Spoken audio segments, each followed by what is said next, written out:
ਅੱਜ ਦਾ ਮੁੱਦਾ ਪ੍ਰੋਗਰਾਮ ਤੇ ਤੁਹਾਡਾ ਬਹੁਤ ਸਵਾਗਤ ਹੈ। ਅਸ਼ਮਿਤਾ ਦੀ ਜਗ੍ਹਾ ਮੈਂ ਤੁਹਾਡਾ ਹੋਸਟ ਹਰਜੋਤ ਸਿੰਘ। ਅਗਸਤ 3 ਦੀ ਪ੍ਰੈਜ਼ੀਡੈਂਟ ਟਰੰਪ ਦੇ ਮਾਰ-ਆ-ਲਾਗੋ ਰਿਜ਼ੋਰਟ ਤੇ ਜਿਹੜੀ ਰੇਡ ਹੋਈ ਸੀ ਉਸ ਨੂੰ ਲੈ ਕੇ ਜਿਹੜੀ ਲੀਗਲ ਬੈਟਲ ਚੱਲ ਰਹੀ ਹੈ ਉਸ ਦੇ ਵਿੱਚ ਅੱਜ ਕੋਰਟ ਨੇ ਇਹ ਇੱਕ ਇੰਟੈਂਟ ਜ਼ਾਹਿਰ ਕੀਤਾ ਹੈ ਕਿ ਟਰੰਪ ਨੇ ਜਿਹੜੀ ਰਿਕੁਐਸਟ ਕੀਤੀ ਹੈ ਪ੍ਰੈਜ਼ੀਡੈਂਟ ਟਰੰਪ ਨੇ ਕਿ ਇੱਕ ਸਪੈਸ਼ਲ ਮਾਸਟਰ ਜਿਹੜਾ ਹੈ ਅਪਾਇੰਟ ਕੀਤਾ ਜਾਏ। FBI ਨੇ ਜੋ ਡਾਕੂਮੈਂਟਸ ਰਿਕਵਰ ਕੀਤੇ ਜਿਹੜੇ ਉਹ ਅਲੈਜ ਕਰਦੇ ਨੇ ਕਿ ਉਹਨਾਂ ਨੇ ਉਸ ਰੇਡ ਵਿੱਚ ਰਿਕਵਰ ਕੀਤੇ ਨੇ ਉਹਨਾਂ ਨੂੰ ਉਸ ਮਾਸਟਰ ਦੇ ਰਾਹੀਂ ਰਿਵਿਊ ਕਰਾਇਆ ਜਾਏ। ਤੁਹਾਨੂੰ ਇਹ ਰਿਮਾਈਂਡ ਕਰਾ ਦਈਏ, ਵੈਸੇ ਰਿਮਾਈਂਡ ਕਰਾਉਣ ਦੀ ਲੋੜ ਨਹੀਂ, ਸਾਰਾ ਨੇਸ਼ਨ ਇਸ ਲਈ ਇਸ ਚੀਜ਼ ਵਿੱਚ ਬੜਾ ਜ਼ਿਆਦਾ ਟੈਂਸ ਹੈਗਾ ਕਿਉਂਕਿ ਇਹ ਇੱਕ ਬੜਾ ਅਨਪ੍ਰੈਸੀਡੈਂਟਡ ਇਵੈਂਟ ਹੈ। ਕਦੀ ਕਿਸੇ ਫਾਰਮਰ ਪ੍ਰੈਜ਼ੀਡੈਂਟ ਦੇ ਘਰ ਇੱਦਾਂ ਰੇਡ ਨਹੀਂ ਹੋਈ ਉਹ ਡਾਕੂਮੈਂਟਸ ਰਿਕਵਰ ਕਰਨ ਵਾਸਤੇ ਜੋ ਉਹ ਐਜ਼ ਅ ਪ੍ਰੈਜ਼ੀਡੈਂਟ ਆਪਣੇ ਘਰੇ ਲੈ ਗਏ ਹੋਣ। ਉਹ ਡਾਕੂਮੈਂਟਸ ਜੋ ਕਿ ਕਈ ਵਾਰ ਜੋ ਅਲੈਜ ਕੀਤਾ ਜਾਂਦਾ ਹੈ ਕਿ ਬੜੇ ਕਲਾਸੀਫਾਈਡ ਡਾਕੂਮੈਂਟਸ ਹੈਗੇ ਕਿਉਂਕਿ ਉਹ ਟੌਪ ਸੀਕ੍ਰੇਟਸ ਹੋ ਸਕਦੇ ਨੇ, ਉਹ ਯੂਜੂਅਲੀ ਜਿਹੜੇ ਪ੍ਰੈਜ਼ੀਡੈਂਟਸ ਹੁੰਦੇ ਨੇ ਕੋਈ ਵੀ ਪੋਜੀਸ਼ਨ ਆਫ ਪਾਵਰ ਤੇ ਬੈਠੇ ਪਬਲਿਕ ਆਫਿਸ ਤੇ ਬੈਠਣ ਵਾਲਾ ਜਿਹੜਾ ਬੰਦਾ ਹੈ ਉਹ ਆਪਣੀ ਟਰਮ ਖਤਮ ਹੋਣ ਤੇ ਵਾਪਸ ਕਰ ਦਿੰਦਾ ਹੈ। ਪ੍ਰੈਜ਼ੀਡੈਂਟ ਟਰੰਪ ਦੇ ਕੇਸ ਵਿੱਚ ਇਹ ਅਲੈਜ ਕੀਤਾ ਜਾ ਰਿਹਾ ਹੈ ਕਿ ਉਹਨਾਂ ਨੇ ਉਹ classified documents despite numerous request national archives ਜਿਹੜਾ ਡਿਪਾਰਟਮੈਂਟ ਹੈ ਉਹ ਪ੍ਰੈਜ਼ੀਡੈਂਟਸ ਨੂੰ ਰਿਕੁਐਸਟ ਕਰਦਾ ਕਿ ਉਹ ਸਾਰੇ ਜਿਹੜੇ ਡਾਕੂਮੈਂਟਸ ਹਨ ਉਹ ਵਾਪਸ ਕਰ ਦਿੱਤੇ ਜਾਣ।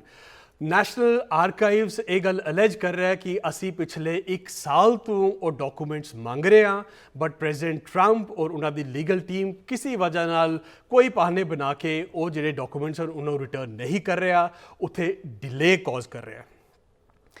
ਇਹ ਕੁਐਸਚਨ ਰੇਡ ਤੱਕ ਤਦ ਪਹੁੰਚਿਆ ਜਦ ਜੂਨ 3 ਨੂੰ ਪ੍ਰੈਜ਼ੀਡੈਂਟ ਟਰੰਪ ਦੇ ਕੋਲ ਡਿਪਾਰਟਮੈਂਟ ਆਫ ਜਸਟਿਸ ਦੀ ਇੱਕ ਟੀਮ ਗਈ।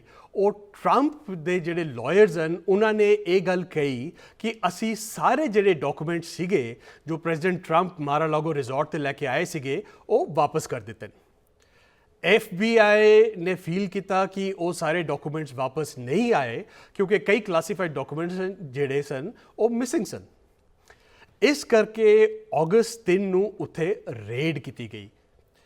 ਅਸੀਂ ਇਹ ਗੱਲ ਆਪਣੇ ਕਮਿਊਨਿਟੀ ਮੈਂਬਰਸ ਨੂੰ ਆਪਣੇ ਵਿਊਅਰਸ ਨੂੰ ਦੱਸ ਸਕਦੇ ਹਾਂ ਕਿਉਂਕਿ ਬਹੁਤ ਅਨਰੈਸਟ ਹੈ। ਬਹੁਤ ਲੋਕ ਇਹ ਅਲੈਜ ਕਰ ਰਹੇ ਨੇ ਕਿ ਪ੍ਰੈਜ਼ੀਡੈਂਟ ਟਰੰਪ ਨਾਲ ਬੜੀ ਅਨਫੇਅਰਲੀ ਡੀਲ ਕੀਤਾ ਜਾ ਰਿਹਾ ਹੈ। ਕਿਸੇ ਫਾਰਮਰ ਪ੍ਰੈਜ਼ੀਡੈਂਟ ਦੇ ਘਰ ਇੱਦਾਂ ਰੇਡ ਨਹੀਂ ਕੀਤੀ ਜਾਂਦੀ, ਸਿਰਫ ਉਹਨਾਂ ਨੂੰ ਅੰਬੈਰਸ ਕਰਨ ਵਾਸਤੇ ਇਹ ਕੰਮ ਕੀਤਾ ਜਾ ਰਿਹਾ ਹੈ ਔਰ ਇੰਨੀ ਵੱਡੀ ਕੋਈ ਗੱਲ ਵੀ ਨਹੀਂ ਬਿਕੋਜ਼ ਇਹ ਡਾਕੂਮੈਂਟਸ ਉਹ ਸੀਗੇ ਜੋ ਉਹ ਐਜ਼ ਪ੍ਰੈਜ਼ੀਡੈਂਟ ਆਪਣੇ ਘਰ ਲਿਜਾ ਸਕਦੇ ਸੀਗੇ ਐਂਡ ਹੀ ਵਾਸ ਕੋਆਪਰੇਟਿੰਗ। ਉਹ ਟਾਈਮ ਲਗਾ ਰਹੇ ਸੀਗੇ ਬਟ ਉਹ ਵਾਪਸ ਦੇ ਰਹੇ ਸੀਗੇ।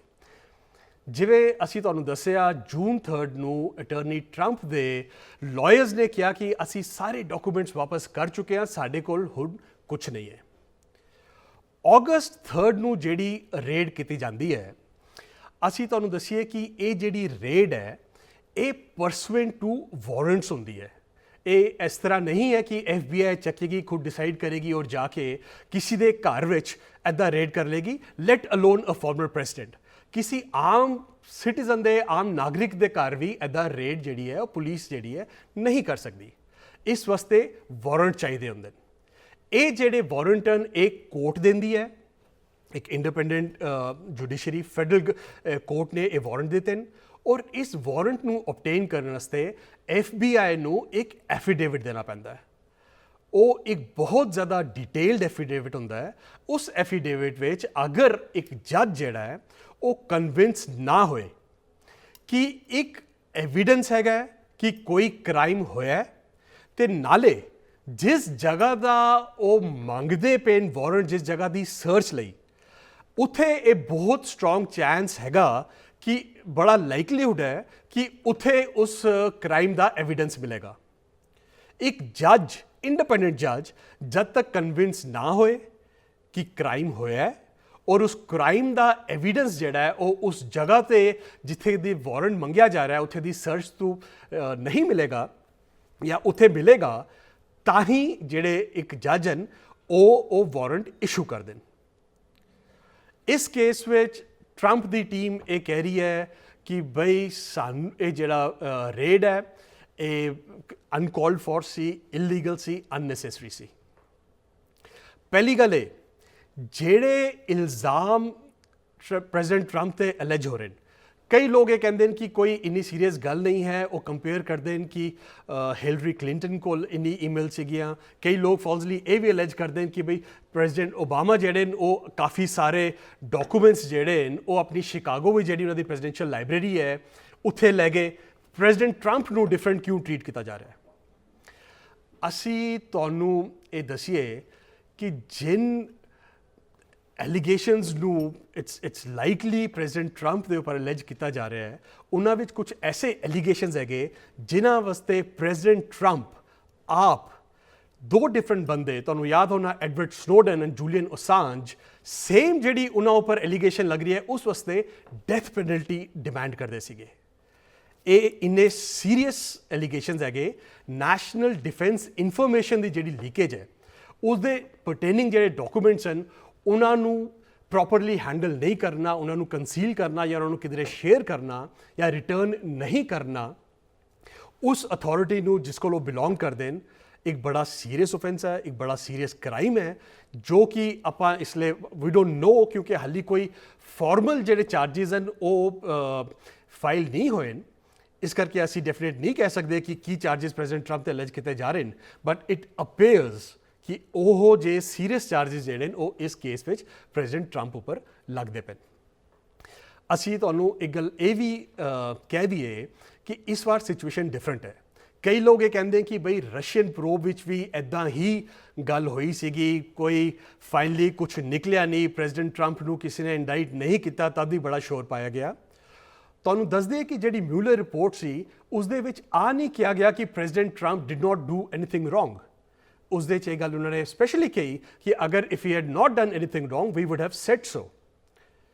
उस दे विच ये किया गया कि DOJ का एक मेमो है विच सेज कि a sitting president can not be indicted, कि जो एक सिटिंग प्रेजिडेंट है उसके ऊपर फॉर्मल चार्जिज नहीं लगाए जा सकते, क्रिमिनल केस नहीं चलाया जा सकता।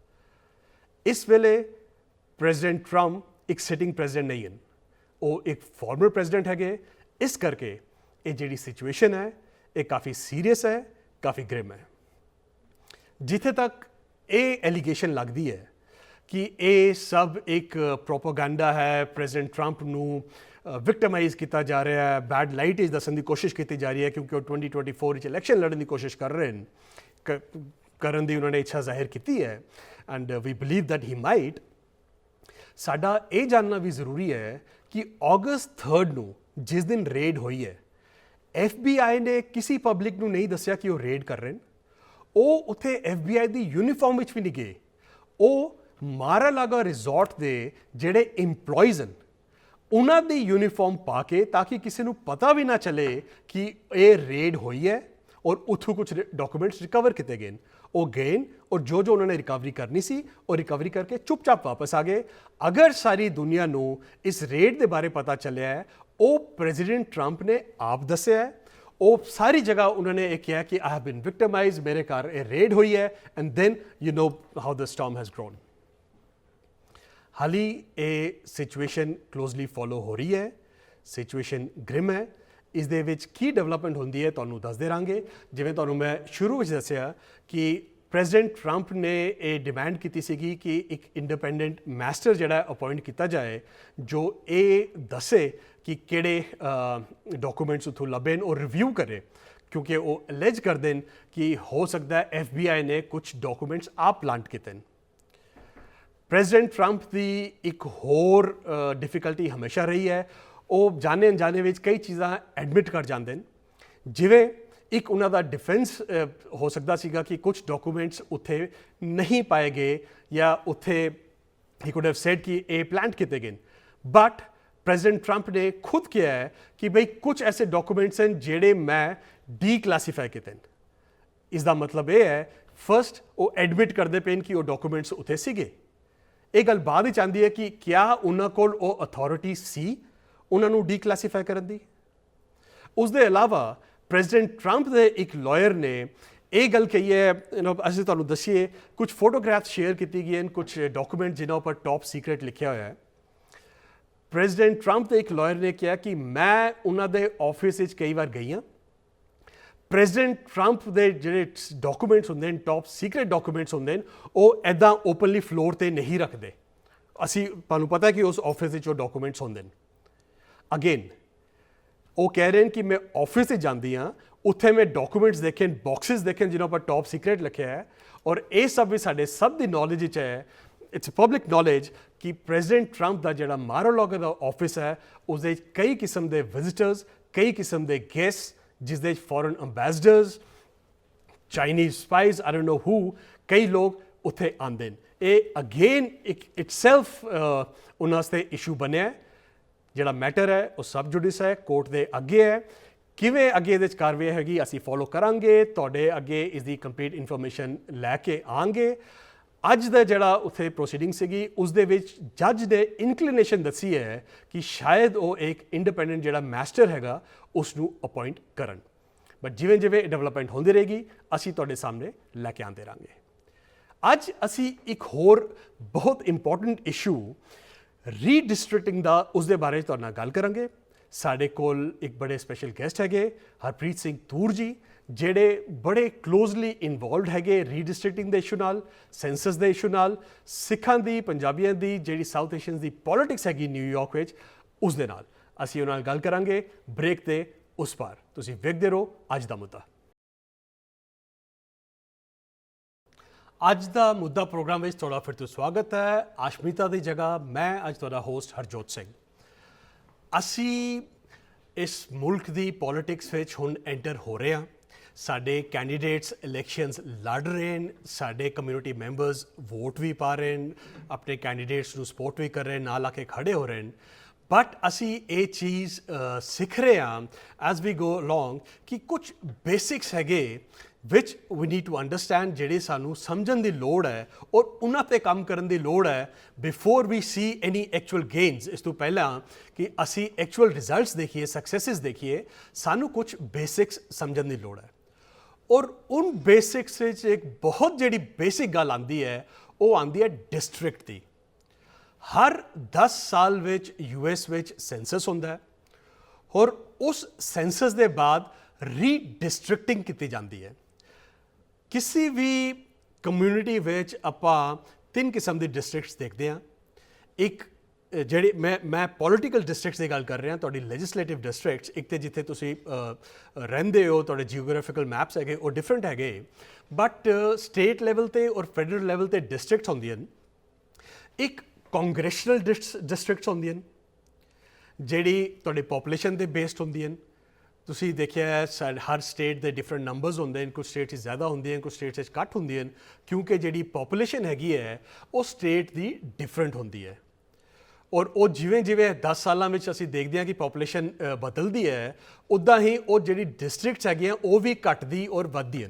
ਜਿਵੇਂ ਕਿ 2020 ਦੇ ਸੈਂਸਸ ਤੋਂ ਪਹਿਲੇ ਨਿਊਯਾਰਕ ਵਿੱਚ 27 ਕਾਂਗਰੈਸ਼ਨਲ ਡਿਸਟ੍ਰਿਕਟ ਸੀਗੀਆਂ।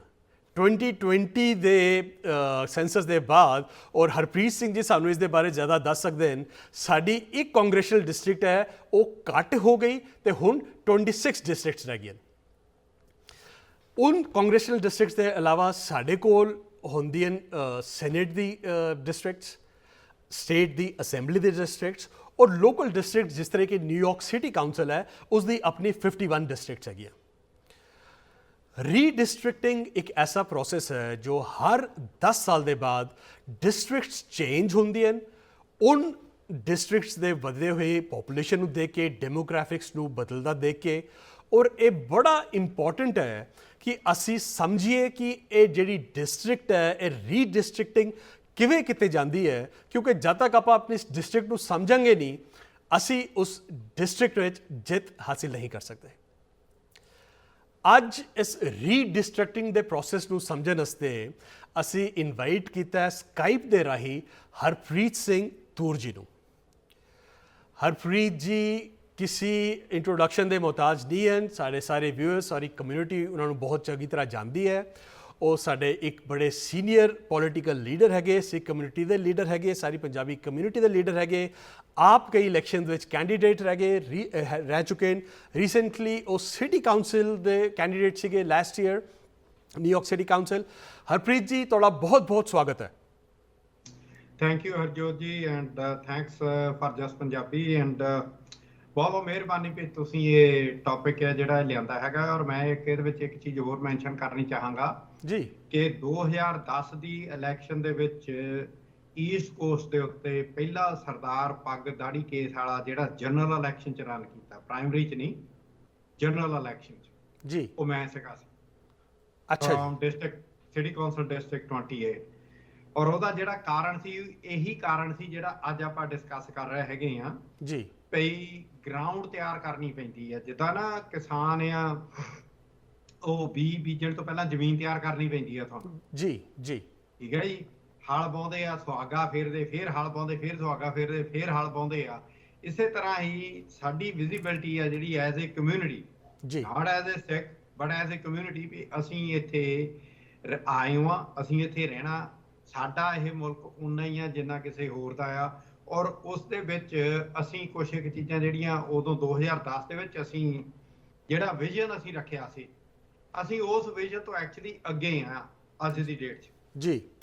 ਜੋ ਉਸ ਵੇਲੇ ਜਦ ਰੀਡਿਸਟ੍ਰਿਕਟਿੰਗ ਹੋਈ ਸੀ, ਉਹਦੇ ਵਿੱਚ ਅਸੀਂ ਨਾ ਕਮਿਊਨਿਟੀ ਆਫ ਇੰਟਰਸਟ ਹੈ ਜਿਹੜਾ ਪਹਿਲਾਂ ਵੀ ਡਿਸਕਸ ਕੀਤਾ ਸੀ, ਤੇ ਕਮਿਊਨਿਟੀ ਆਫ ਇੰਟਰਸਟ ਦੇਖੀ ਸੀ ਤੇ ਕਮਿਊਨਿਟੀ ਆ ਗਰੋ ਕਿੱਦਾਂ ਹੋਣੀ ਤੇ ਕਿੱਥੇ ਹੋਣੀ ਹੈਗੀ ਆ।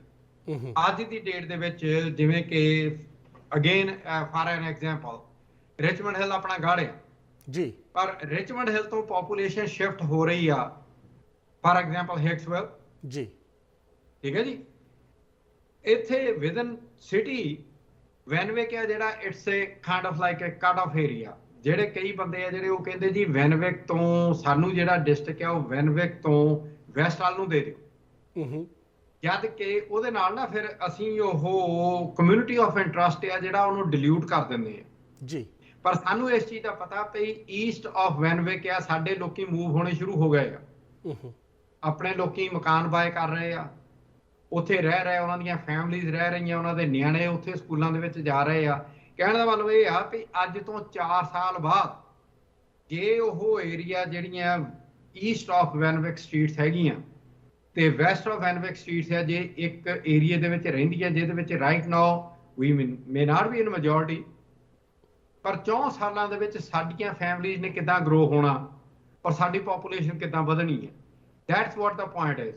ਔਰ ਉਸ ਬੇਸ ਨੂੰ ਦੇਖਦੇ ਹੋਏ ਡਿਸਟ੍ਰਿਕਟ ਹੈ ਜਿਹੜੇ ਉਹ ਰੀਡਿਸਟ੍ਰਿਕਟਿੰਗ ਪ੍ਰੋਸੈਸ ਦੇ ਵਿੱਚ ਜਿਹੜਾ ਬੰਦਿਆਂ ਦੇ ਨਾਲ ਮੈਂ ਕੰਮ ਕਰ ਰਿਹਾ, we are looking at it from that perspective. Harpreet ji, ਮੈਂ ਇਹ ਬਹੁਤ ਇੰਪੋਰਟੈਂਟ ਇਸ਼ੂ ਹੈਗਾ। ਅਸੀਂ ਦੇਖ ਰਹੇ ਹਾਂ ਪਿਛਲੇ ਕੁਝ ਟਾਈਮ ਵਿੱਚ ਸਾਡੀ ਕਮਿਊਨਿਟੀ ਦੇ ਬੜੇ ਅੱਛੇ ਕੈਂਡੀਡੇਟਸ, ਯੂ ਬੀਇੰਗ ਵਨ, ਹੋਰ ਕਈ ਯੰਗ ਕੈਂਡੀਡੇਟਸ, ਬੜੇ ਅੱਛੇ ਕੈਂਡੀਡੇਟ ਸਾਹਮਣੇ ਆ ਰਹੇ ਨੇ। ਫਿਰ ਵੀ ਅਸੀਂ ਉਹ ਸਕਸੈਸਿਸ ਹਾਲੀ ਨਹੀਂ ਅਚੀਵ ਕਰ ਪਾ ਰਹੇ ਹਾਂ। ਔਰ ਇਸ ਦੇ ਵਿੱਚ as we said in the beginning, ਜਿਹੜਾ ਇਹ ਡਿਸਟ੍ਰਿਕਟ ਹੈ ਉਹ ਬਹੁਤ ਇੰਪੋਰਟੈਂਟ ਇਸ਼ੂ ਹੈ। ਅਸੀਂ ਵੇਖਦੇ ਹਾਂ, ਆਪਾਂ ਕਹਿੰਦੇ ਹਾਂ ਕਿ ਜਿਹੜਾ ਰਿਚਮੰਡ ਹਿੱਲ ਹੈ ਉਹ ਸਾਡਾ ਗੜ੍ਹ ਹੈ, ਉੱਥੇ ਬਹੁਤ ਸਾਡੀ ਕਮਿਊਨਿਟੀ ਹੈਗੀ ਹੈ। ਬਟ ਰਿਚਮੰਡ ਹਿੱਲ ਦੀ ਜਗ੍ਹਾ ਵੀ 4 ਡਿਸਟ੍ਰਿਕਟਸ ਵਿੱਚ ਡਿਵਾਈਡਡ ਹੈ। ਤੁਸੀਂ ਮੈਨੂੰ ਆਪ ਦੱਸ ਰਹੇ ਸੀਗੇ ਕਿ ਜਿਹੜਾ ਰਿਚਮੰਡ ਹਿੱਲ ਵਿੱਚ 2 ਗੁਰੂ ਘਰ ਹਨ ਸਾਡੇ ਸਭ ਤੋਂ ਵੱਡੇ, ਬਾਬਾ ਮੱਖਣ ਸ਼ਾਹ ਲਵਾਨਾ ਔਰ 118, ਇਹ ਵੀ 2 ਜਿਹੜੇ ਉਹ ਡਿਫਰੈਂਟ ਡਿਸਟ੍ਰਿਕਟਸ ਵਿੱਚ ਫਾਲ ਕਰਦੇ ਨੇ। ਇਸ ਦਾ ਮਤਲਬ there is something we need to do. ਸਾਨੂੰ ਇਹ ਸਮਝਣ ਦੀ ਲੋੜ ਹੈ ਕਿ ਇਹ ਕਿਵੇਂ ਆਪਾਂ ਇੱਕ ਡਿਸਟ੍ਰਿਕਟ ਬਣਾ ਸਕਦੇ ਹਾਂ ਜਿਸ ਦੇ ਵਿੱਚ ਵੀ ਸਟੈਂਡ ਅ ਫੇਅਰ ਚਾਂਸ ਕਿ ਆਪਾਂ ਉਹ ਇੱਕ ਅੱਛੇ ਚਾਂਸ ਦੇ ਨਾਲ ਇਲੈਕਸ਼ਨ ਲੜ ਸਕੀਏ, ਸਾਡੀ ਜਿਹੜੀ ਕਮਿਊਨਿਟੀ ਹੈ ਉੱਥੇ ਰਿਪਰੈਜ਼ੈਂਟ ਹੋ ਸਕੀਏ। ਉਸ ਵਾਸਤੇ ਸਭ ਤੋਂ ਪਹਿਲਾਂ ਸਾਨੂੰ ਇਹ ਸਮਝਣ ਦੀ ਲੋੜ ਹੈ ਕਿ ਇੱਕ ਜਿਹੜੀ ਕਮਿਊਨਿਟੀ ਹੈ, ਇੱਕ ਜਿਹੜੀ ਡਿਸਟ੍ਰਿਕਟ ਹੈ, ਉਹ ਕਿਵੇਂ ਬਣਦੀ ਹੈ। ਆਪਾਂ ਇਹ ਗੱਲ ਸਮਝਦੇ ਹਾਂ ਕਿ US ਕਨਸਟੀਟਿਊਸ਼ਨ ਵਿੱਚ ਰੇਸ ਜਾਂ ਰਿਲੀਜਨ ਦੇ ਬੇਸ ਤੇ ਤੁਸੀਂ ਕਮਿਊਨਿਟੀ ਦੀ ਜਿਹੜੀ ਪੋਲੀਟੀਕਲ ਡਿਮਾਂਡ ਹੈ ਉਹ ਨਹੀਂ ਕਰ ਸਕਦੇ। ਤੁਸੀਂ ਇਹ ਨਹੀਂ ਕਹਿ ਸਕਦੇ ਕਿ political boundaries are based on religion and race. Yes, you are absolutely right. ਹਾਂਜੀ, ਤੇ ਆਪਾਂ ਇਹ ਨਹੀਂ ਕਹਿ ਸਕਦੇ ਇੱਥੇ ਆਪਾਂ ਸਿੱਖ ਰਹਿੰਦੇ ਆ ਤੇ ਸਾਡੀ ਇੱਥੇ ਇੱਕ ਡਿਸਟ੍ਰਿਕਟ ਬਣਾ ਦਿਓ, ਮੁਸਲਮਾਨਾਂ ਦੀ ਇੱਕ ਡਿਸਟ੍ਰਿਕਟ ਬਣਾ ਦਿਓ, ਉਹ ਆਪਣਾ ਨੁਮਾਇੰਦਾ ਭਰਨ, ਜੂਸ ਦੀ ਇੱਕ ਡਿਸਟ੍ਰਿਕਟ ਬਣਾ ਦਿਓ। ਤੇ ਅਗਰ ਅਸੀਂ ਆਪਣੀ ਸਾਰੇ ਏਰੀਆ ਨੂੰ ਇੱਕ ਡਿਸਟ੍ਰਿਕਟ ਵਿੱਚ ਲਿਆਉਣਾ ਚਾਹੁੰਦੇ ਆ, ਉਸ ਵਾਸਤੇ ਸਾਨੂੰ ਕੀ ਕਰਨਾ ਪਏਗਾ? ਕੀ ਹੈਗੀ ਉਹ ਕਮਿਊਨਿਟੀ? ਤੁਸੀਂ ਉਹਨੇ ਇੱਕ ਟਰਮ ਯੂਜ਼ ਕੀਤੀ ਹੈ, ਕਮਿਊਨਿਟੀ ਆਫ ਇੰਟਰਸਟ। ਸਾਨੂੰ ਦੱਸੋਗੇ ਕੀ ਚੀਜ਼ ਹੈਗੀ ਹੈ community of interest? Community of interest ਆ ਜਿਹੜੀ ਉਹ ਇਦਾਂ ਹੁੰਦੀ ਹੈ ਭਈ ਜਿਵੇਂ ਹੁਣ ਸਾਡੇ ਨਾਲ ਵੀ ਆਰ ਸਾਊਥ ਏਸ਼ੀਅਨਸ ਜੀ, ਠੀਕ ਹੈ ਜੀ, ਜਿਹਦੇ ਵਿੱਚ ਅਸੀਂ ਪਾਕਿਸਤਾਨੀ, ਬੰਗਲਾਦੇਸ਼ੀ, ਸ੍ਰੀਲੰਕਾ, ਈਰਾਨ ਵੀ ਉਹਦੇ ਵਿੱਚ ਆਉਂਦਾ ਆ, ਈਵਨ ਅਫਗਾਨਿਸਤਾਨ ਉਹਦੇ ਵਿੱਚ ਆ ਜਾਂਦਾ ਹੈਗਾ ਆ, ਠੀਕ ਹੈ ਜੀ। ਜਦੋਂ ਨਾ ਟਰਮ ਯੂਜ਼ ਹੁੰਦੀ ਹੈਗੀ ਆ, ਮੈਨੂੰ ਅਜੇ ਤੱਕ ਚੇਤਾ ਪਈ it used to be only Asia Asia Asia Asian ਕਰਦੇ ਹੁੰਦੇ ਸੀਗੇ ਜੀ। And I still remember ਕਿ Grace Meng, who actually ran and won 2010 ਦੇ ਵਿੱਚ US 2010 ਦੇ ਸੈਂਸਸ ਤੋਂ ਬਾਅਦ she became the congresswoman, the first Asian congresswoman. ਜਦੋਂ ਇਲੈਕਸ਼ਨ ਵਾਸਤੇ ਉਹ ਰਨ ਕਰ ਰਹੀ ਸੀ ਤਾਂ ਉੱਥੇ ਜਦੋਂ ਸਟੇਜ ਦੇ ਉੱਤੇ ਜਦ ਬੋਲਣ ਦਾ ਮੌਕਾ ਮਿਲਿਆ ਤਾਂ ਜਦ ਮੈਂ ਸਾਊਥ ਏਸ਼ੀਅਨ ਮੈਂਸ਼ਨ ਕੀਤਾ ਤਾਂ everybody was looking at me. So community of interest within Asia is South Asian. ਇਹਦਾ ਮਤਲਬ ਇਹ ਨਹੀਂ ਵੀ ਸਰਦਾਰ ਆ ਜਿਹੜੇ ਕਮਿਊਨਿਟੀ ਆਫ ਇੰਟਰਸਟ ਹੈਗੀ ਆ ਜੀ। ਕਮਿਊਨਿਟੀ ਆਫ ਇੰਟਰਸਟ ਇਜ਼ ਕਿ ਸਾਡੇ ਜਿਹੜੇ ਹੈਗੇ ਆ ਇੰਟਰਸਟ ਆ, ਜਿਹੜੇ ਸਾਡੇ ਐਜੂਕੇਸ਼ਨ ਦੇ ਇੰਟਰਸਟ ਹੈਗੇ ਆ, ਸਾਡੀਆਂ ਨੀਡਸ ਜਿਹੜੀਆਂ ਹੈਗੀਆਂ ਆ ਫਾਰ ਮੈਡੀਕਲ ਸਰਵਿਸਿਜ਼, ਸਾਡੀਆਂ ਜਿਹੜੀਆਂ ਨੀਡਸ ਹੈਗੀਆਂ ਆ ਫਾਰ ਦਾ ਇਨਫਰਾਸਟਰਕਚਰ, ਸਾਡੀਆਂ ਜਿਹੜੀਆਂ ਨੀਡਸ ਹੈਗੀਆਂ ਆ to get a better education and have the schools, they are common. So ਇਹ ਸੇਮ ਇਕਨੋਮਿਕ ਸਟ੍ਰੈਟ ਹੈ ਕਿ ਕਲਚਰ ਦਾ ਵੀ ਇਸ ਦੇ ਵਿੱਚ ਐਲੀਮੈਂਟ ਆਉਂਦਾ ਹੈ? ਇਹਦੇ ਵਿੱਚ ਕਲਚਰਲ ਐਲੀਮੈਂਟ ਇੰਨਾ ਨਹੀਂ ਆਉਂਦਾ ਹੈਗਾ ਹੈ, ਇਫ ਆਈ ਮੇ ਸੇ ਸੋ। ਇਹਦੇ ਵਿੱਚ ਜਿਹੜਾ ਮੇਨ ਹੁੰਦਾ ਆ, ਦੇ ਲੁੱਕ ਐਟ, ਪਹਿਲੀ ਗੱਲ ਤਾਂ ਇਹ ਆ, ਦੇ ਲੁੱਕ ਐਟ ਨੰਬਰਸ ਜੀ। ਨਿਊਮੈਰੀਕਲੀ ਜਿਹੜੀ ਨਿਊਯਾਰਕ ਸਿਟੀ ਦੀ ਪਾਪੂਲੇਸ਼ਨ ਉਹਨਾਂ ਨੂੰ, ਉਸ ਨੂੰ ਉਹਨਾਂ ਨੇ 51% ਹਿੱਸਿਆਂ ਦੇ ਵਿੱਚ ਡਿਵਾਈਡ ਕਰ ਦੇਣਾ ਜੀ। ਫਿਰ ਉਹਦੇ ਵਿੱਚ ਜਿਹੜਾ ਵੀ ਨੰਬਰ ਆਉਂਦਾ ਹੈਗਾ ਆ, ਉਹਦੇ ਵਿੱਚ there is a variation of only 5 to 7%. Let us say ਭਈ 60,000 ਦੀ ਪਾਪੂਲੇਸ਼ਨ ਬਣਦੀ ਹੈ ਜੀ, 60,000 ਦੀ ਪਾਪੂਲੇਸ਼ਨ ਹੈ, ਜਿਹੜਾ ਉਹਦਾ 5% ਹੈ 3,000 ਬਣਿਆ। So the district can be of 57,000 ਜੀ, but not 56,000, or it can be maybe 64,000 but cannot be 66,000 ਜੀ। So ਜਦੋਂ ਉਹ ਨੰਬਰ ਦੇਖਦੇ ਆ ਨਾ, then they look at, that is the first ਜਿਹੜਾ ਪਹਿਲਾ ਮੈਪ ਆ numerically, then they start looking at it ਵੀ ਇਹਦੇ ਵਿੱਚ ਹੁਣ ਕਿੱਦਾਂ ਅਸੀਂ ਪਾਪੂਲੇਸ਼ਨ ਹੈ ਜਿਹੜੀ ਰਹਿ ਰਹੀ ਹੈਗੀ ਆ, ਉਹਦੇ ਵਿੱਚ ਜਿਹੜੀ ਪਾਪੂਲੇਸ਼ਨ ਰਹਿ ਰਹੀ ਹੁੰਦੀ ਆ, ਉਹਦੇ ਵਿੱਚ then ਕਮਿਊਨਿਟੀ ਆਫ ਇੰਟਰਸਟ ਹੈ ਜਿਹੜੀ ਉਹ ਆਉਂਦੀ ਹੈਗੀ ਆ। ਸਾਡੇ ਡਿਸਟ੍ਰਿਕਟ ਦੇ ਵਿੱਚ we have African Americans, we have Caucasians, we have everybody, but ਜਦੋਂ ਮੈਡੀਕਲ ਨੀਡਸ ਆਉਂਦੀਆਂ, ਜਿਹੜੀਆਂ ਸਾਊਥ ਏਸ਼ੀਅਨਸ ਦੀਆਂ ਮੈਡੀਕਲ ਇਸ਼ੂਜ਼ ਆ ਜਾਂ ਏਸ਼ੀਅਨਸ ਦੇ ਜਿਹੜੇ ਮੈਡੀਕਲ ਇਸ਼ੂਜ਼ ਆ, ਉਹ ਅਫਰੀਕਨ ਅਮਰੀਕਨਸ ਨਾਲੋਂ ਡਿਫਰੈਂਟ ਆ, ਅਫਰੀਕਨ ਅਮਰੀਕਨ ਦੇ ਕਾਕੇਸ਼ੀਅਨਸ ਨਾਲੋਂ ਡਿਫਰੈਂਟ ਹੁੰਦੇ ਆ। ਅੱਛਾ ਜੀ। ਜਿਊਜ਼ ਦੇ ਉਹ ਤੋਂ ਬਾਅਦ ਡਿਫਰੈਂਟ ਹੁੰਦੇ। ਸੋ ਥੀਸ ਆਰ ਆਲਸੋ, ਦੇ also play, even though they play a very minor role in it ਜੀ when they decide the district, but they definitely play a role in it.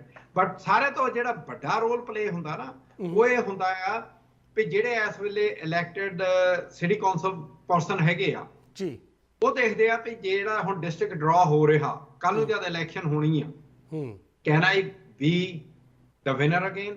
ਮੈਨੂੰ ਇਹ ਤੱਕ ਚੇਤਾ ਆਇਆ, without mentioning the district and the name, ਕਿ 2010 senses ਦੀ counting ਤੋਂ ਬਾਅਦ ਜਦ ਸਿਟੀ ਕੌਂਸਲ ਦੇ ਡਿਸਟ੍ਰਿਕਟ ਬਣ ਰਹੇ ਸੀਗੇ ਸੀ, there was a councilman, he is a senator now. Very nice guy, very nice guy, very smart guy. ਅਸੀਂ ਉਹਨਾਂ ਨਾਲ ਮੀਟਿੰਗ ਰੱਖੀ।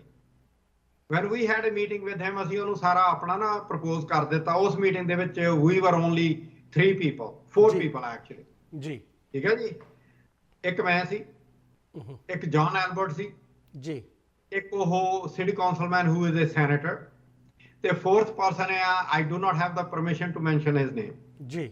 so we had a very private meeting, ਔਰ ਉਸ ਮੀਟਿੰਗ ਦੇ ਵਿੱਚ ਅਸੀਂ ਉਹਨੂੰ ਆਪਣੀ ਪ੍ਰਪੋਜ਼ਲ ਰੱਖੀ ਪਈ, ਭਾਈ this is what we are looking at। ਕਾਰਨ ਕੀ ਸੀ? ਕਿਉਂਕਿ ਸਾਨੂੰ ਪਤਾ ਸੀ ਕਿ ਸਿਟੀ ਕੌਂਸਲ ਦੀ ਸਪੀਕਰ ਆ ਜਿਹੜੀ, he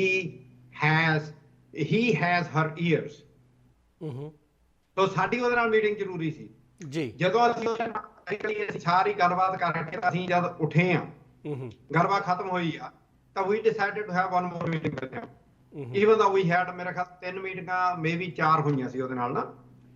ਸੈਕੰਡ ਮੀਟਿੰਗ ਦੇ ਵਿੱਚ there was very interesting issue he raised ਕਿ ਮੇਰੇ ਨਾਲ that I had a discussion with the sitting councilman who happens to be African American, ਜੀ and he is not happy with calculations. Harpreet ji ਮੈਂ This is interesting ਜਿੱਥੇ ਮੈਂ ਆ ਰਿਹਾ ਹੈਗਾ ਨਾ, this is going to ਨਹੀਂ। answer your question now. ਮੈਂ His population, ਇੱਕ ਮਿੰਟ, ਜੀ African Americans were coming from 53% to 48%, even though they were still in majority. ਜੀ ਜੀ ਜੀ ਜੀ ਜੀ ਠੀਕ ਹੈ ਨਾ? Even though they were still in majority, but even losing that 5% in the district, he was not happy about it, ਕਿਉਂਕਿ ਉਹਨੂੰ ਸੀ ਕਿ ਹਾਂ ਵੀ ਕੋਈ ਹੋਰ ਜਿੱਤੂਗਾ. ਹਾਂਜੀ So ਹਾਂਜੀ that's where community of interest plays the role. Harpreet ji ਇੱਕ ਬ੍ਰੇਕ ਦਾ ਸਮਾਂ ਹੋ ਰਿਹਾ ਹੈ, ਅਸੀਂ ਇਹ ਗੱਲ ਜਾਰੀ ਰੱਖਾਂਗੇ ਇੱਕ ਛੋਟੀ ਜੀ ਬ੍ਰੇਕ ਦੇ ਬਾਅਦ। ਤੁਸੀਂ ਵੇਖਦੇ ਰਹੋ ਅੱਜ ਦਾ ਮੁੱਦਾ। ਪ੍ਰੋਗਰਾਮ ਅੱਜ ਦਾ ਮੁੱਦਾ ਵਿੱਚ ਤੁਹਾਡਾ ਫਿਰ ਤੋਂ ਸਵਾਗਤ ਹੈ। ਅੱਜ ਅਸੀਂ ਗੱਲ ਕਰ ਰਹੇ ਹਾਂ ਸਿੱਖ ਕਮਿਊਨਿਟੀ ਦੇ ਲੀਡਰ ਹਰਪ੍ਰੀਤ ਸਿੰਘ ਤੂਰ ਜੀ ਨਾਲ ਰੀਡਿਸਟ੍ਰਿਕਟਿੰਗ ਦੇ ਬਾਰੇ।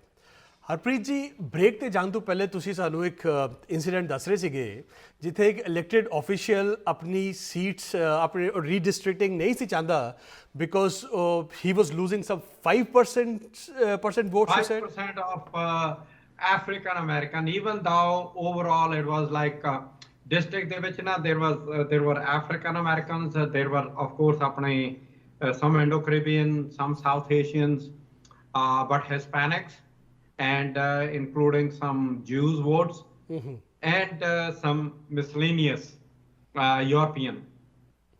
ਉਹਦਾ ਇਸ਼ੂ ਇਹ ਸੀਗਾ ਸੀ ਵੀ ਮੈਂ ਆਪਣੀ ਸੀਟ ਤਾਂ ਨਹੀਂ ਲੂਜ਼ ਕਰ ਜਾਊਂਗਾ ਜੀ। ਸੋ ਸਾਨੂੰ ਇਹ ਫਰਕ ਪੈ ਰਿਹਾ ਸੀਗਾ ਸੀ ਕਿ Richmond Hill was divided into more than 6 sections ਜੀ। ਤੇ ਸਾਨੂੰ ਇਹ ਸੀ ਕਿ ਇਹ 6 ਤੋਂ 4 ਹਿੱਸਿਆਂ 'ਚ ਬਣ ਰਿਹਾ। ਸੋ ਵੀ ਵਰ ਕੰਸੋਲੀਡੇਟਿੰਗ ਫਰਮ ਦੈਟ ਐਂਗਲ। ਹੁਣ ਜਿਵੇਂ ਕਿ ਜਿਹੜਾ ਆਪਣਾ ਸਿਟੀ ਜਿਹੜੀ ਅਸੈਂਬਲੀ ਜਿਹੜੀ ਆਪਣੀ ਰੀਡਿਸਟ੍ਰਿਕਟਿੰਗ ਹੋਈ ਆ ਜੀ, ਉਹਦੇ ਵਿੱਚ Richmond hill, South Ozone Park and Ozone Park, originally they were in one section. ਜਿਹਦਾ ਮਤਲਬ ਇਹ ਸੀ ਭਈ ਉਹਦੇ ਵਿੱਚ Punjabi, Indo Caribbean and Hispanics along with African American proportionately, even though we were not in majority, but sada proportionately we were in a higher level percentage wise, voting wise. But that got cancelled ਜਿਹੜੀ ਕਿ ਅਪਸਟੇਟ ਜਿਹੜਾ law ਹੋਇਆ ਔਰ ਉਹਦੇ base ਦੇ ਉੱਤੇ ਨਵੇਂ district ਬਣੇ। ਔਰ ਜਿਵੇਂ ਕਿ ਤੁਸੀਂ ਮੈਂਸ਼ਨ ਕੀਤਾ ਹੈ 114 ਦਾ ਗੁਰਦੁਆਰਾ ਕਿਸੇ ਹੋਰ ਅਸੈਂਬਲੀ ਡਿਸਟ੍ਰਿਕਟ ਦੇ ਵਿੱਚ ਹੁੰਦਾ ਸੀ, 118 ਦਾ ਹੋਰ ਚ ਹੁੰਦਾ ਸੀ। ਐਂਡ ਈਵਨ ਅੱਜ ਦੀ ਡੇਟ ਦੇ ਵਿੱਚ ਮੈਂ ਤੁਹਾਨੂੰ ਇੱਕ ਪਰਫੈਕਟ ਐਗਜ਼ਾਮਪਲ ਦਿੰਦਾ ਭਈ ਹਾਊ ਕੁਛ ਇੱਕ ਚੀਜ਼ਾਂ ਜਿਹੜੀਆਂ ਉਹ ਵਰਕਆਊਟ ਹੁੰਦੀਆਂ ਜੀ। ਜਿਹੜਾ ਕਰੰਟ ਅਸੈਂਬਲੀ ਡਿਸਟ੍ਰਿਕਟ ਆ ਉਹਦੇ ਵਿੱਚ ਲੈਫਟ ਤੇ ਲਿਬਰਟੀ ਦੇ ਉੱਤੇ ਨਾ that street has been, Liberty Avenue has been named as Little Guyana ਜੀ। ਠੀਕ ਹੈ ਜੀ। ਜਿਵੇਂ ਆਪਣਾ 101 ਮੌਕਾ ਮਿਲਿਆ ਅਸੀਂ ਪੰਜਾਬ ਐਵਨਿਊ ਕਰ ਲਿਆ, ਉਹਨੂੰ ਮੈਂ ਕਰਵਾ ਲਿਆ। ਉਹ ਜਿਹੜੇ ਡਿਸਟ੍ਰਿਕਟ ਬਣੇ ਸੀ ਨਾ before the whole thing happened, before this primary took place for assembly, that square was actually in 2 different assembly districts. ਦੇਖੋ ਤੁਸੀਂ ਇੱਕ ਕ੍ਰਾਸਿੰਗ ਆ, ਹਾਂਜੀ, ਚੁਰਸਤਾ ਆ, ਉਹ ਲਿਟਲ ਗਿਆਨਾ ਉਹਦਾ ਨਾਮ ਆ ਜੀ, ਪਰ ਡਿਸਟ੍ਰਿਕਟ ਡਿਜ਼ਾਈਨ ਕੀਤਾ ਜਿਹਦੇ ਵਿੱਚ ਉਹ ਚੁਰਸਤਾ ਜਿਹੜਾ 2 ਹਿੱਸਿਆਂ 'ਚ ਵੰਡ ਦਿੱਤਾ ਜੀ। ਇਟ ਵਾਸ ਦਾ ਐਫਰਟਸ, ਕੁਛ ਇੱਕ ਮੇਰੀਆਂ ਐਫਰਟ ਸੀ ਪਰ majority effort was by John Albert who pushed from back door along with ALDEF and some other organization पे ਘੱਟੋ ਘੱਟ ਜਿਹੜਾ ਚੁਰਸਤਾ ਇਹਨੂੰ ਤਾਂ ਇੱਕ ਡਿਸਟ੍ਰਿਕਟ 'ਚ ਰਹਿਣ ਦਿਓ ਜੀ। So finally they agreed to move that line by 1 block. ਬਹੁਤੀ ਚੇਂਜ ਨਹੀਂ ਕੀਤੀ।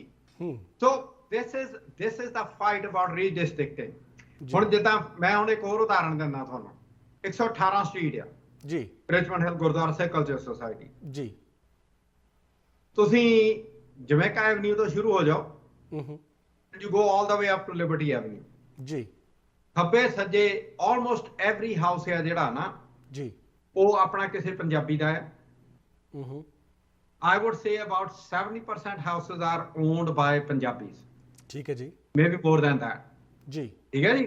ਸੋ ਜੇ ਉਸ ਸਟਰੀਟ ਨੂੰ ਸਾਰੀ ਦੀ ਸਾਰੀ ਨੂੰ ਇੱਕ ਡਿਸਟ੍ਰਿਕਟ 'ਚ ਰੱਖਦੇ ਆ ਜੀ, ਤੁਹਾਡਾ ਨੰਬਰ ਆਫ ਵੋਟਸ ਇਨਕਰੀਜ਼ਸ ਜੀ ਪਰ ਜੇ ਉਹ ਲਾਈਨ 118 ਦੇ ਵਿਚਕਾਰ ਦੀ ਚੱਲ ਜਾਂਦੀ ਆ ਜੀ ਜਿਹੜੀ ਈਸਟ ਸਾਈਡ ਹੈ it is going to be in a different section west side different section this is called redistricting ਉਹਦੇ ਵਿੱਚ ਕੀ ਹੋਣਾ ਤੁਹਾਡੀ ਜਿਹੜੀ ਪਾਵਰ ਆ ਉਹ ਡਿਲੂਟ ਹੋ ਜਾਂਦੀ ਆ ਤੁਹਾਡਾ ਜਿਹੜਾ ਕਮਿਊਨਿਟੀ ਆਫ ਇੰਟਰਸਟ ਆ ਜਿਹੜਾ even though you may still be with the community of interest but it may not be exactly ਜਿਹੜੀ ਕਿ ਅਸੀਂ ਕਹੀਏ ਵੀ ਜੀ ਸਾਨੂੰ ਸਿੱਖਾਂ ਨੂੰ ਇੱਕ ਡਿਸਟ੍ਰਿਕਟ ਚਾਹੀਦਾ ਜੀ so what we need to understand is ਕਿ ਜੇ ਅਸੀਂ ਇਲੈਕਸ਼ਨਾਂ ਜਿੱਤਣੀਆਂ ਉਹਦੇ ਵਾਸਤੇ ਡਿਸਟ੍ਰਿਕਟ ਜੇ ਅਸੀਂ ਬਣਾਉਣੇ ਆ we have to work you know across the table other communities ਦੇ ਨਾਲ ਜਿਹੜੀਆਂ ਸਾਡੇ ਨਾਲ ਕੰਮ ਕਰਨ ਨੂੰ ਤਿਆਰ ਆ ਹਰਪ੍ਰੀਤ ਜੀ ਜਿਹੜਾ ਸਾਡੇ ਨਾਲ ਕੰਮ ਕਰਨ ਨੂੰ ਨਹੀਂ ਤਿਆਰ ਦੈਟਸ ਫਾਈਨ ਜੀ ਪਰ ਘੱਟੋ ਘੱਟ ਜਿਹੜਾ ਤਿਆਰ ਆ we need to have them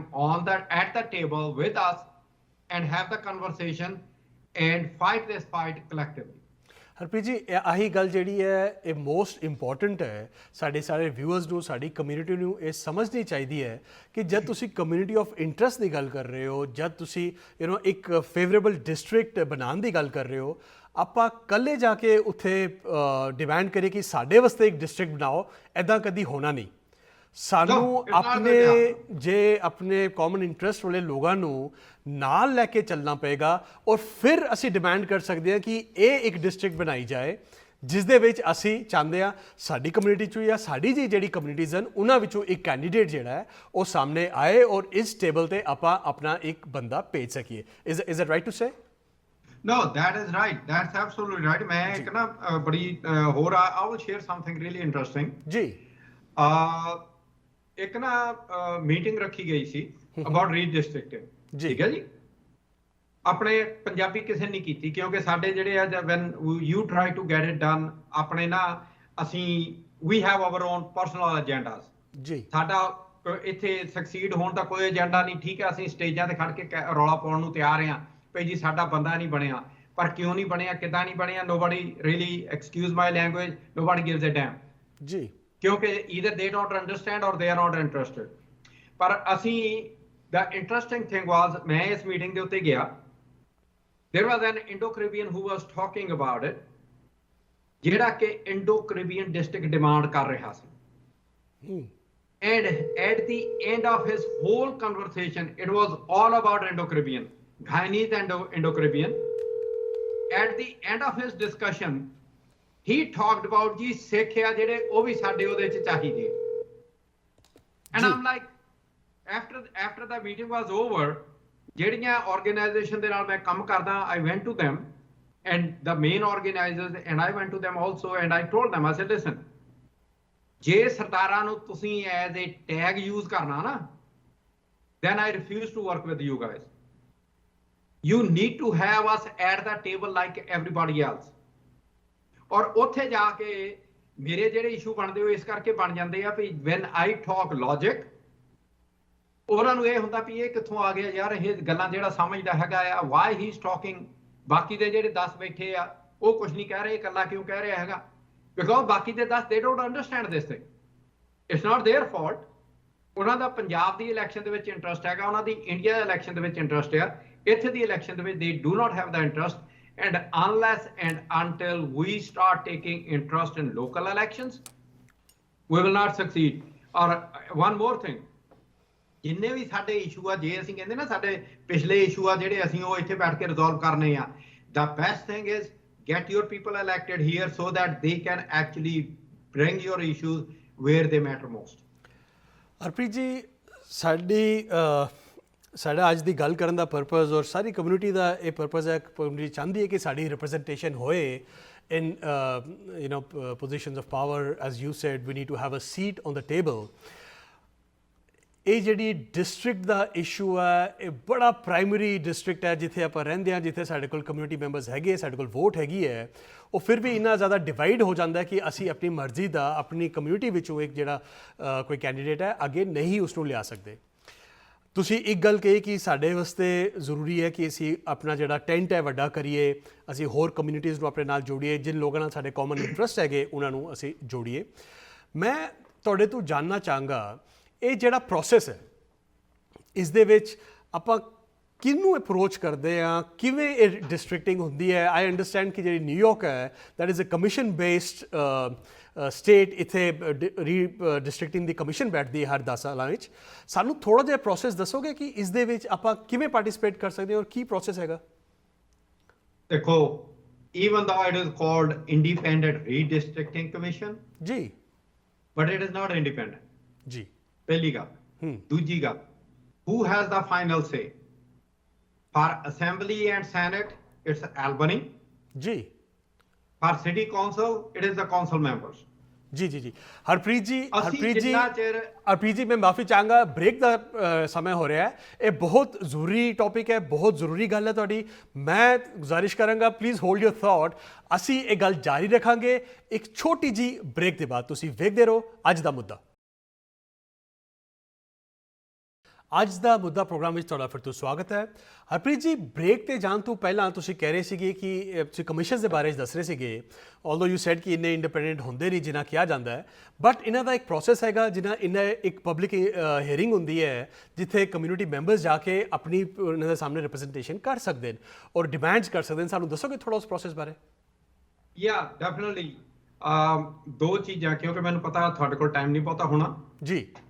this is what we need to do ਜੀ। ਓਕੇ, ਆਪਾਂ ਜੇ if we want a seat at the table, ਅਸੀਂ ਜਿੱਥੇ ਵੀ ਸਿਟੀ ਦੇ ਵਿੱਚ ਬੈਠੇ ਆ ਜੀ, ਸਾਡਾ ਆਪਣਾ ਜਿਹੜਾ ਇਲੈਕਟਡ ਕਾਉਂਸਲਮੈਨ ਹੈ ਨਾ ਜੀ, we have to just call them, ਇੱਕ ਕਾਲ ਕਰਕੇ ਉੱਥੇ ਮੈਸੇਜ ਛੱਡ ਦਿਓ ਕਿ ਮੈਂ ਹਰਜੋਤ ਸਿੰਘ ਬੋਲ ਰਿਹਾ ਜਾਂ ਮੈਂ ਹਰਪ੍ਰੀਤ ਸਿੰਘ ਤੂਰ ਬੋਲ ਰਿਹਾ, ਮੈਂ ਇੱਥੇ ਰਹਿੰਦਾ ਹੈਗਾ ਆ, ਰੀਡਿਸਟ੍ਰਿਕਟਿੰਗ ਹੋ ਰਹੀ ਆ ਔਰ I want our communities say in redistricting ਜੀ। ਉਹਦੇ ਨਾਲ ਕੀ ਹੋਣਾ ਹੈਗਾ, ਜਿਹੜੇ ਜਦ ਅਸੀਂ ਸਬਮਿਟ ਕਰਦੇ ਆ ਨਾ ਰੀਡਿਸਟ੍ਰਿਕਟਿੰਗ ਕਮਿਸ਼ਨ ਨੂੰ ਆਪਣੀਆਂ ਰਿਕੁਆਇਰਮੈਂਟਸ ਕਿ why we want community of interest together, ਜਿਹਦੇ ਵਿੱਚ ਸਾਡੀ ਕਮਿਊਨਿਟੀ ਦੀ ਪਰਸੈਂਟੇਜ ਵਧੇ, ਉਹਦੇ ਨਾਲ then they have to pay the attention the elected city council ਜਿਹੜੇ ਹੈਗੇ ਆ ਜੀ। ਜੇ ਅਸੀਂ ਕਮਿਊਨੀਕੇਟ ਹੀ ਨਹੀਂ ਕਰਦੇ, ਜੇ ਡਾਕਟਰ ਨੂੰ ਅਸੀਂ ਇਹੀ ਨਹੀਂ ਜਾ ਕੇ ਦੱਸਦੇ ਵੀ ਸਾਡਾ ਢਿੱਡ ਦੁਖਦਾ ਜੀ, ਡਾਕਟਰ ਨੇ ਤਾਂ ਤੁਹਾਨੂੰ ਆ ਕੇ ਦਵਾਈ ਨਹੀਂ ਨਾ ਦੇਣੀ ਜੀ। ਜੀ, ਜੀ, ਠੀਕ ਹੈ ਜੀ।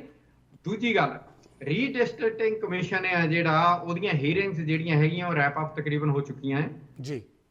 ਮੈਨੂੰ ਨਹੀਂ ਪਤਾ ਅੱਜ ਦੀ ਡੇਟ ਦੇ ਵਿੱਚ if they are accepting anything online, but anybody can go on Google Redistricting Commission for New York City Council. City Council ਦੀ ਖਾਲੀ ਆ ਜਾਣਾ, then you can submit your thoughts over there. I understand ਖਾਲੀ city council ਦੇ ਲਈ final ਨਹੀਂ ਹੋਈ, ਜਿਹੜੀ senate ਦੀ ਹੈ ਔਰ ਅਸੈਂਬਲੀ ਦੀ ਹੈ। ਅਸੈਂਬਲੀ ਦੀ there some litigation going on, but Congress ਦੀ ਔਰ ਸੈਨੇਟ ਦੀ ਫਾਈਨਲ ਹੋ ਚੁੱਕੀ ਹੈ।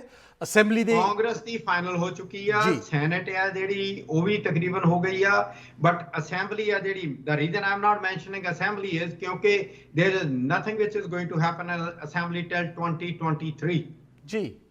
ਸਿਟੀ ਕੌਂਸਲ ਦੀ ਇਲੈਕਸ਼ਨ ਹੈ ਜਿਹੜੀ ਉਹ 2023 ਦੇ ਵਿੱਚ ਹੋਣੀ ਔਰ ਨਵੇਂ ਡਿਸਟ੍ਰਿਕਟਸ ਤੇ ਹੋਣੀ ਹੈ। ਠੀਕ ਹੈ। ਅਸੈਂਬਲੀ ਦੀ ਇਲੈਕਸ਼ਨ ਹੈ ਜਿਹੜੀ ਉਹ 2024 ਦੇ ਵਿੱਚ ਹੋਣੀ ਆ, ਉਹਦੇ ਵਾਸਤੇ ਡਿਸਟ੍ਰਿਕਟ ਚੇਂਜ ਹੋਣੇ ਆ ਜੀ। ਉਹ ਜਿਹੜੀ 2024 ਚ ਇਲੈਕਸ਼ਨ ਹੋਣੀ ਉਹਦੇ ਡਿਸਟ੍ਰਿਕਟ 2023 ਚ ਚੇਂਜ ਹੋਣੇ ਆ। ਆਪਾਂ 2022 ਚ ਬੈਠੇ ਆ, 2022 ਦੇ ਵਿੱਚ ਸਿਟੀ ਕੌਂਸਲ ਦੇ ਡਿਸਟ੍ਰਿਕਟ ਚੇਂਜ ਹੋ ਰਹੇ। ਆਈ ਨੋ ਇਟਸ ਮਾਈਂਡ ਬੋਗਲਿੰਗ। ਨਹੀਂ, it's very important, it's very important. ਮੈਂ ਆਈ ਵਿਸ਼ ਸਾਡੇ ਕੋਲ ਹੋਰ ਸਮਾਂ ਹੁੰਦਾ। Yeah, so we need to concentrate right now on city council, city council, city council.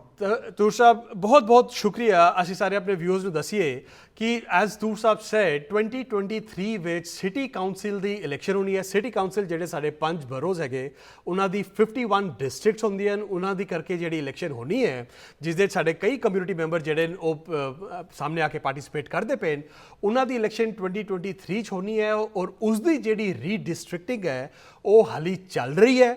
Formally ਉਹ ਕੋਈ ਹੀਅਰਿੰਗਸ ਹੋਰ ਹੋਣਗੀਆਂ ਕਿ ਨਹੀਂ, we don't know as Toor Sahib said, but we can still make our presentation. ਆਪਾਂ ਉਹਨਾਂ ਨੂੰ ਫੋਨ ਕਰ ਸਕਦੇ ਹਾਂ, ਆਪਣੇ ਕਾਉਂਸਲ ਮੈਂਬਰਸ ਨੂੰ।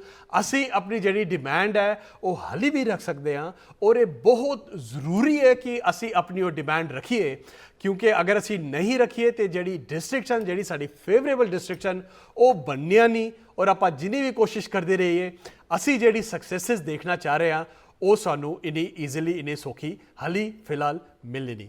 ਹਰਪ੍ਰੀਤ ਜੀ, ਅੱਜ ਸਾਡੇ ਨਾਲ ਗੱਲ ਕਰਨ ਦਾ ਬਹੁਤ ਬਹੁਤ ਸ਼ੁਕਰੀਆ। ਬਹੁਤ ਇੰਪੋਰਟੈਂਟ ਤੁਸੀਂ ਗੱਲਾਂ ਦੱਸੀਆਂ। ਆਈ ਹੋਪ ਤੁਸੀਂ ਅੱਗੇ ਵੀ ਇੱਦਾਂ ਹੀ ਆ ਕੇ ਸਾਨੂੰ ਐਜੂਕੇਟ ਕਰਦੇ ਰਹੋਗੇ। ਇਹ ਸੀ It was an honor to be with you. Thank you. Thank you Harpreet ji. ਇਹ ਸੀ ਸਾਡਾ ਅੱਜ ਦਾ ਸ਼ੋਅ। ਟਿਲ ਨੈਕਸਟ ਟਾਈਮ, ਸਤਿ ਸ਼੍ਰੀ ਅਕਾਲ।